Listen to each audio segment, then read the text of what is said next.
man, we got ourselves another fantastic, wonderful, exciting, and kind of complicated application problem. So I couldn't be tackling this one alone. I had to have myself some River Dog Jenny over there. What up, Jenny? She's like, what are you doing, man? Well, anyways, we're going to hop to it here. Jenny's tuckered out. You know, she's had herself a rough puppy day, as they say. So time for a little bit of math, and we'll see if we need some questions from Jenny here later. All righty. We got Offset. Has a side hustle company that manufactures various shipping containers. Their company slogan is, looking to offset your costs? Look no further. That's great. He is currently working on a new design for an open top box with a square base and a volume of 40 cubic meters. In order to offset costs, he orders a base and side materials from 2 different companies. Megan Trainor sells the material for the base, which costs $15 per square meter. Quavo, one of his Migos, sells the material for the sides, which costs $10 per square meter. Quavo is giving him the 3 Migos discount, right? You know, gotta hook him up. What dimensions should the box be to keep costs below $1,000? Holy guacamole. We got a lot going on here, okay? So most of our problems will be likely set up for us. It won't be quite as involved in this one. But what I really wanted to convey in this is the application aspect, like how we can actually use the math. And it's often a bit more complicated than we'll really ask in class, just because it can get so overwhelming and so over the top quickly. But I think it's something that we can also look into the different parts. And I will point out the types of questions we will ask in our class that are a part of this. Okay? So without further ado, River Dog Jenny and I are going to hop to it. Sound good, Jenny? Sounds good. She's excited. She's excited. Okay. How about this? First thing, let's draw a picture of this box. So I have a square base box. Let's see here. So I'll do a square base like so. Actually, you know what? I'm going to do, because I know it's going to be hidden.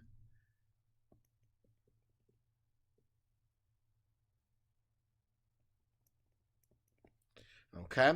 And then I've got these heights that are a little bit different. Let's see here. They're different than the base.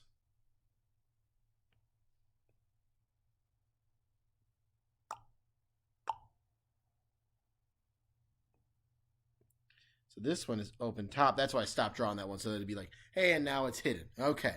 These take a little bit of practice to draw. I mean, you can see I was even having a slight struggle there. Alrighty, so we've got ourselves a diagram, right? And it says it's a square base. So that means my dimensions of the base are the same. So I'm going to throw an X down, which would make this an X as well. And then my height will be this. So it doesn't really prompt us for like, make a function as, you know, of X and blah, blah, blah. But let's think about it. That's what we're going to have to do if we want to analyze something like this. I got to get this into terms of one variable. Well, let's see what kind of information I have. I know my volume. I could write a volume function. I'm going to do a different color here. So I'd have my volume is equal to length times width times height, which would mean in this problem, volume is equal to x squared h. And I know that my volume is 40. So maybe I could do something with that. I'm gonna pump the brakes on that for now, and then I'll come back to it. Okay, so that would be my volume. And then we're talking about our cost of making this box. Like, what are we making this out of? It might be metal, it might be wood. I don't know. Let's say it's metal. But what I'm really trying to find here is my surface area to know how much metal I should have, right? So let's say we'll do a surface area in a different color. How about, so we'll say surface area. So my surface area would be my square base, which would be x squared, right? X times x. And then each one of these sides is x times h, right? X times h. This one here is x and then a height of h. So I have 4 sides that are x times h. I don't really even need those parentheses. I'm just going to go with this. Okay. So there's my surface area function, right? I'm just adding all the sides for surface area, but there is no top. So I'm leaving it as just 1x squared. There aren't 2x squareds. All right? So far, I think so good. Now, in order to analyze these types of problems, I want this in terms of one variable. I can throw it into my TA84 Plus graphing calculator if I do so, right? So which one should we mess with? Well, how about over here, I'm going to get this as a function of x. Okay, so I'm going to solve this one right here for h and then substitute that in over here so I can get a function just of x. Alrighty, so how about I divide, let me get that other color going again. I'm going to divide this by x squared. Lovely.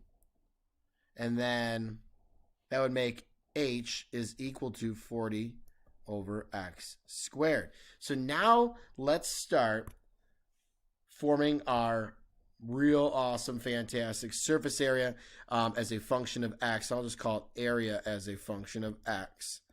I can substitute that in. I'm going to have x squared plus 4x, and then in place of h, I have 40 over x squared. Wonderful.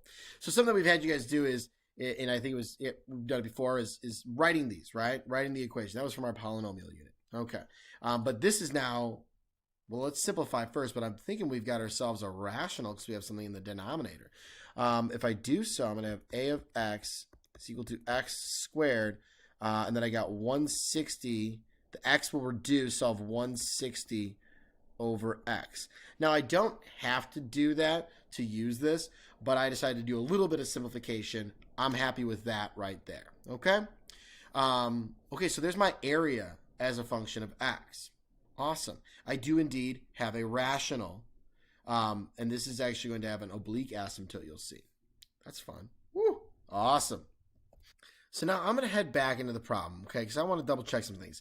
So I've got an area as a function of x, and I could try to find like the minimum surface area that would give me that 40 cubic meter volume, right? Minimum. That would, if I have my minimum surface area, that should minimize my cost as well, right? But the materials are two different prices, and really all it's saying is we want to keep the cost below 1,000. Okay, so just minimizing the area isn't going to answer this question. I want to keep dimensions or costs below $1,000. Okay. And I've got two different costs going on here. I have the cost of the base material and the cost of the sides, right? So I think I need to incorporate that into my overall function here. So I'm going to annotate this in. So the cost of my base, which is right here, that's $10, right? And the cost of my sides, this is one side right here. That would be, this is 15. And this is 10. Always double and triple check, yo. Right, Jenny? Always double and triple check. Okay, she agrees. Okay. Lovely. So I can pop that into my function here to make it a cost function. So how about this? C of x, new function, new color, add in the cost. I'd have $15 times whatever my area of the base is, and then I'd have $10 times whatever those areas would be. All right. Wonderful. Fantastic. Awesome. All right, because this section here would be my base. This is all my sides.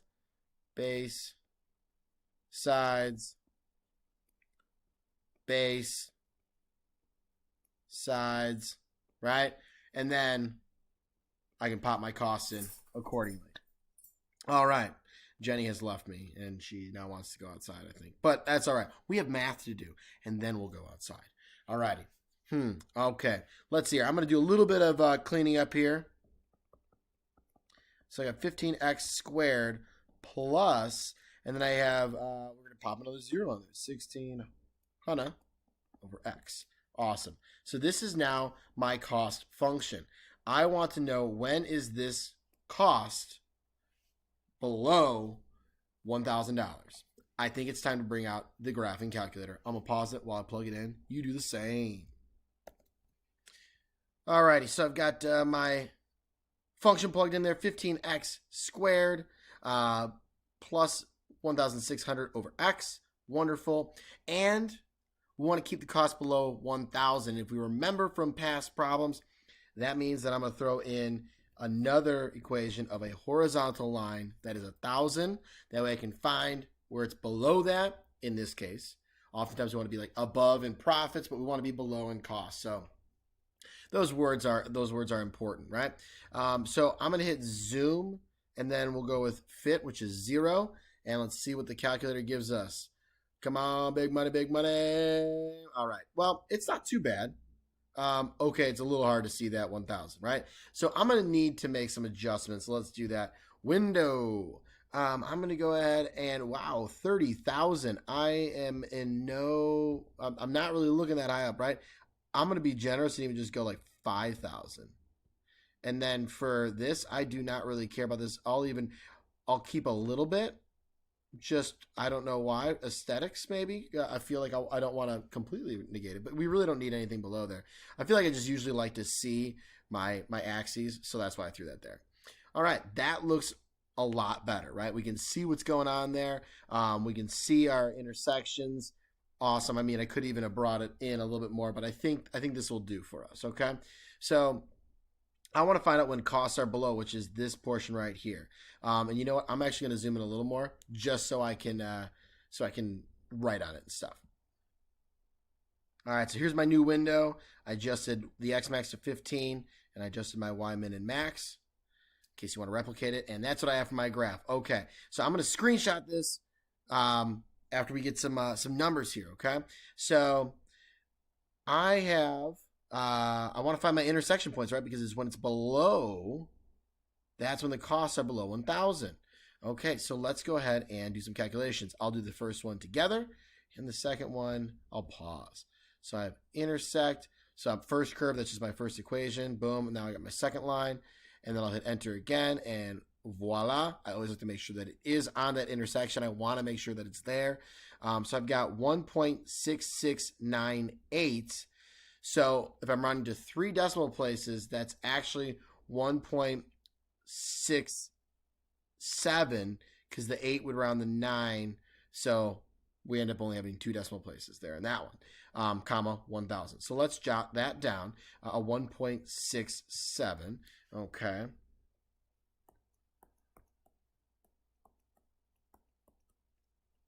And then I'm going to get the other one there when I pause the video.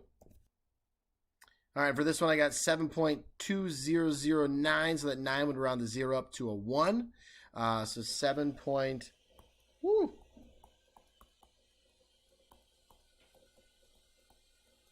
Lovely.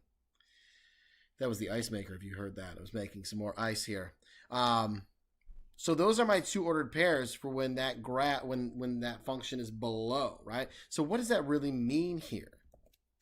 All right, so I've taken a screenshot of the graph here so we have it handy. So I'm looking at this portion of the graph, right? So if this would be my dimension, this would be my cost, right? This is my x dimension.